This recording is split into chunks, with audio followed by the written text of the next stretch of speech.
Hi everyone, thank you for joining me today and welcome back to my channel. And I also have to welcome myself back to my channel because I have been gone for a little bit.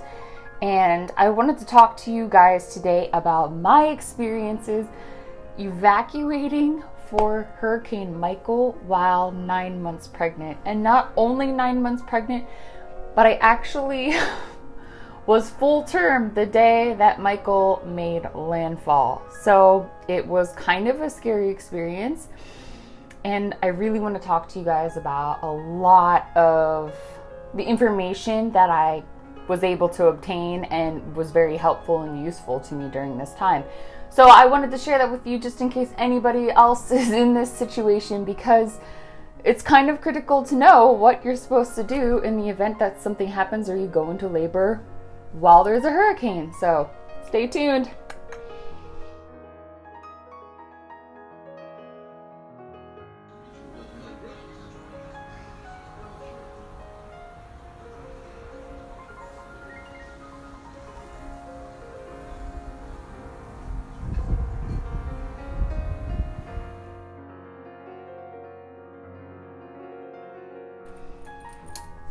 Alright guys, as I mentioned, today we're going to be talking about what to do in the event of evacuating for a hurricane while you are pregnant, especially if you're full term.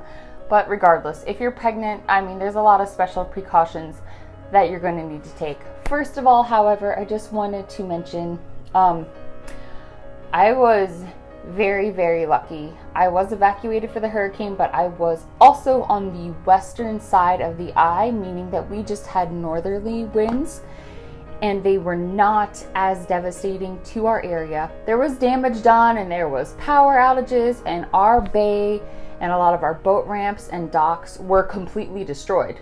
So there was definitely some heavy damage, but there was no real impact to the well-being of the citizens where I lived. And a lot of people did listen to evacuation orders and they did leave. So that's really great. I'm safe and I'm okay. My home is fine. So I know that, you guys have expressed some concerns. Thank you so much. I did evacuate for the hurricane. I live quite close to where most of the devastation was, and I do currently know people that are displaced from their homes. So I am going to plug just a couple of really great people that are doing some fundraisers and stuff. First, I wanted to mention the In the 850 and Clutch brand getting together and doing a collaboration. They are selling 850 strong t-shirts.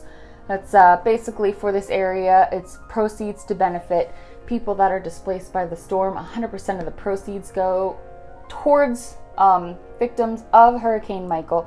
So I'll post a little picture of the shirts that they're selling, as well as there will be a link below in the description. Like I said, all the proceeds do go to hurricane relief. So that's really excellent. I'll also probably try to get in touch with my boyfriend's employer. My boyfriend and I did both work for the same place, but he actually recently just changed jobs. And Century 21 Bloom Marlin has been doing like an unbelievably remarkable job, not only constantly, like daily delivering supplies to people that are victims of the storm, but actually reaching out and talking to families and just being there for them, which is just melts my heart. So like I said, I mean, I know people that are currently homeless because of this storm. Several of my coworkers live in Panama City, and like I said, the one that is currently homeless, we couldn't find her for 2 days. It was really scary. I'm sure you guys have seen pictures. The damage is absolutely astounding. So I will definitely be placing some links below and some information of anybody that wants to help the victims and help my friends and help my coworkers. It would just mean the world to us, because there are definitely people suffering. If anybody's thinking about sending care packages, some of the people that I've talked to, if their homes weren't destroyed, they've actually been told that they probably won't have power for like 2 months. So a lot of these people have been expressing to me like, I just want like sanitary wipes, like baby wipes or something, just because they can't shower, just to be able to like clean themselves or like rub their hands. Like stuff like that is huge. Batteries, a lot of them, I've already run out of batteries, or they didn't get enough to begin with, or they didn't get any flashlights because these people don't have power. They can't even see at night. Power bricks that are charged so that they can charge their phones and call loved ones. That's huge as well. So just think about things like that. There's a lot of people that are just living in a broken foundation with no power, and they don't know when they're going to expect to have power and water back.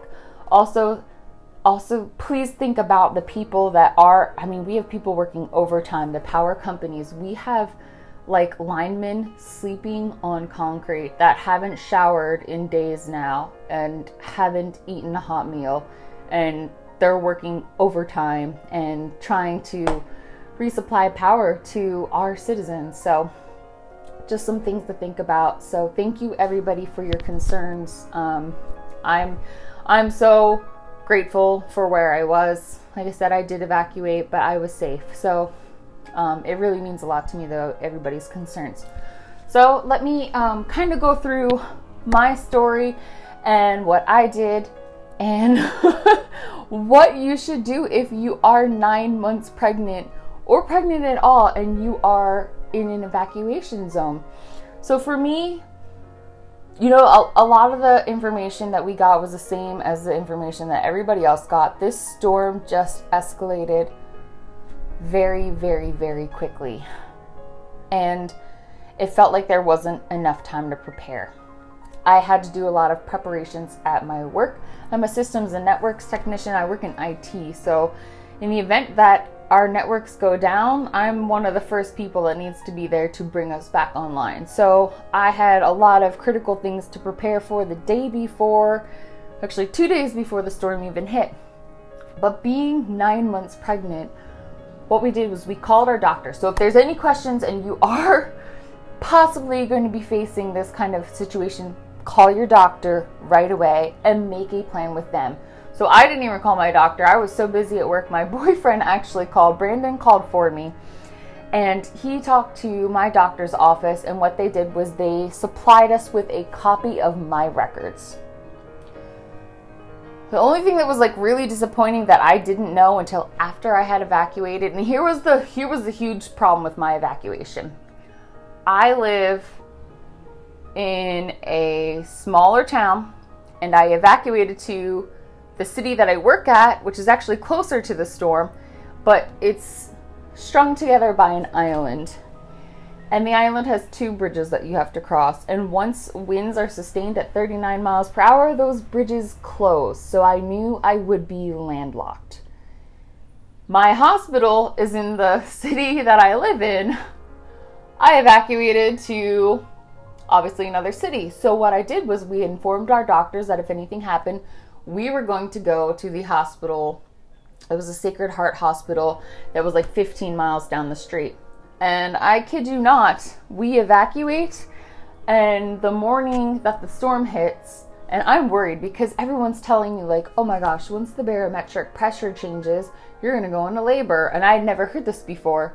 So I was kind of like getting really uneasy and starting to wonder if I should even be in this state at all, or if I should have like left and went somewhere else completely.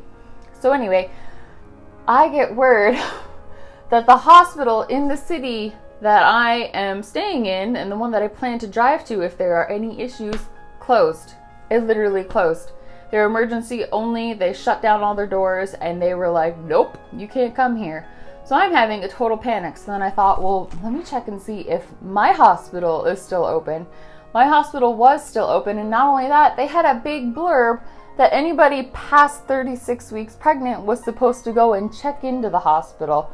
Now, my doctor didn't tell me that I had to, but just seeing that there, like, kind of ticked me off, because it was at a point where I was like, I don't think I can get back across the bridge right now and get over there and check in even if I wanted to. So that was kind of upsetting. So anyway, I did have a copy of my records. Other things that I did to prepare was that I brought everything. I brought a fully packed hospital bag.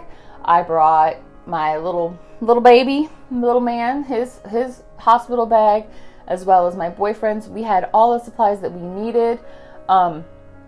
This is my third kid, so if push came to shove, I was literally ready to deliver in our condo that we evacuated to, if that's what it came down to.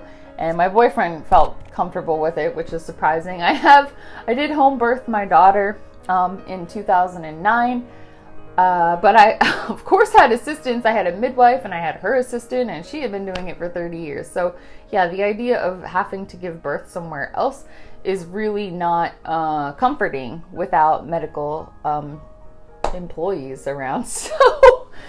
But we were literally prepared. Honestly, if you are in my situation, if I had to go back and do it all over again, I honestly might have just completely left the state. Just knowing how bad the storm was. And we were at the point too, like I said, we were on the western side. If that storm hadn't have turned east as it was projected to, it would have hit us dead on, literally dead on, and it would have wiped out. The strip of land that we live on is 1.5 miles wide. It would have been gone. It would have been completely leveled. It would have been beyond devastating. So, and I just kept thinking to myself, and I was worried, and I thought, you know, if something happens and this storm doesn't turn and it hits us and I have this baby, it's nobody's fault but my damn own. So I was really, really nervous and super hesitant, but fortunately everything worked out okay. So let me tell you about barometric changes and their effects on labor. So obviously I'm still pregnant. I did not have my baby, but the day that the storm hit, I was completely bedridden. My back hurt so bad. And the worst part about it was that I had forgot to bring Tylenol, which is acetaminophen, is the only thing that you can take while you're pregnant. So I was like, oh, what a bummer. So I didn't have any of my Tylenol, and all of the stores were closed. Absolutely everything was closed. Walmart was closed. Guys, Waffle House was closed. That's how serious this was. So I couldn't get any Tylenol. So I literally laid in bed all day because my back hurt so bad. And yeah, and since the storm has hit, it has just stirred up so many contractions. I've been having contractions pretty much nonstop. Some of them have really hurt. Some of them have been pretty mild. My doctor did check me. I went and saw him on, I don't know if it was Thursday or Friday. But after the storm hit, I did get to see my doctor. And my doctor is slammed because he is now taking on all the other patients from Panama City. So he literally had his assistant call me. And they told me to be at his office at 11 and they would see me whenever they could. And he was busy, but he checked me, and he wouldn't tell me what I was dilated to. He doesn't want to get me all excited, but he just said I don't have to go to the hospital and everything's fine. So I am good. But like I said, I've been having a ton of contractions ever since then. It has brought in some cooler weather, thank God, because it was really miserably hot here. So it has been a lot cooler. It's been a lot better down here now.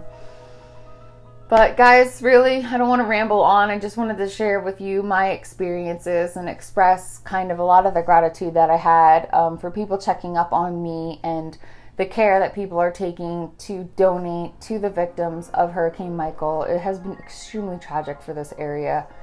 Like I said, please check. I will put information in the links below so that if you guys are wanting to give back or buy t-shirts or whatever, I'm gonna, as I find people, and you know I only mentioned a few, but maybe I'll find more and I'll update the description as that happens.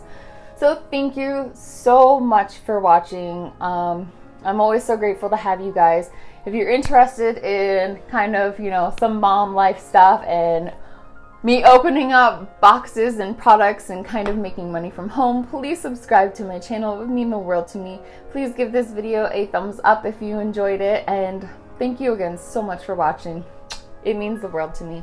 Bye.